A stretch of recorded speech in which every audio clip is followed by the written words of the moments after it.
Khulna railway colony. Rail স্টেশনের পাশ দিয়ে গড়ে ওঠা এই কলোনি প্রায় 100 বছরের পুরনো। ব্রিটিশ শাসনামলে গড়ে ওঠা এই কলোনি তৈরি হয়েছিল রেল সংশ্লিষ্ট বিভিন্ন বিভাগের কর্মকর্তা কর্মচারীদের বসবাসের জন্য। তবে বাস্তব চিত্র ভিন্ন। খাতা কলমে রেল কর্মকর্তাদের নামে কলোনি বরাদ্দ থাকলেও সেখানে বেশিরভাগ কলোনিতে বসবাস করছে অন্যরা।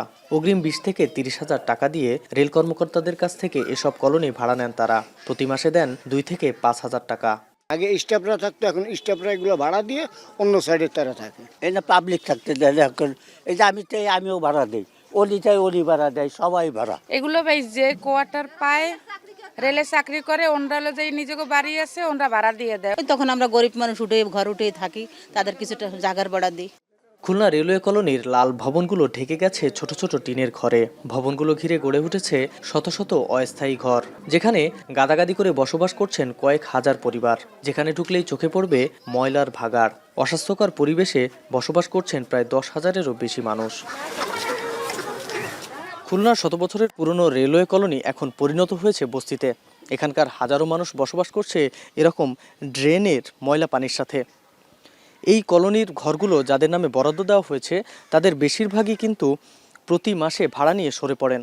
তবে এখানকার সমস্যার মুখোমুখি হতে হচ্ছে সাধারণ ভাড়াটিয়াদের। বর্ষা হইলে আমাদের এই জায়গায় পানিতে তলায় যায়, প্রতিটা ঘরে পানি উঠে বেড়ে যায়। বাথরুমের তো কোনো ব্যবস্থা নেই, ওই কোনো রকম ওই ড্রেনেজের পাশে নিজেরা কোনো রকম বানাই এইভাবে জীবনযাপন করা। কারণ এটা সরকারি কোয়ার্টারে সরকারি বিল নেয়, তাদের তো মাথা ব্যথা নেই।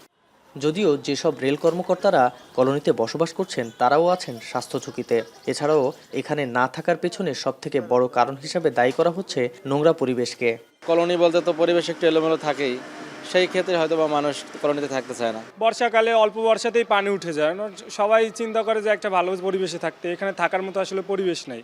খুলনা রেলওয়ে কলোনির বরাদ্দ ও দেখভালের দায়িত্ব রয়েছে ঊর্ধ্বতন উপসহকারী প্রকৌশলী অফিসের। তাদের দেওয়া তথ্য মতে এখানে 505টি কোয়ার্টারের মধ্যে অবৈধ দখলে রয়েছে 78টি আর খালি পড়ে আছে 17টি। যদিও ক্যামেরার সামনে কথা বলতে রাজি হয়নি সংশ্লিষ্ট কোনো কর্মকর্তা। রামিম চৌধুরী, এখন খুলনা।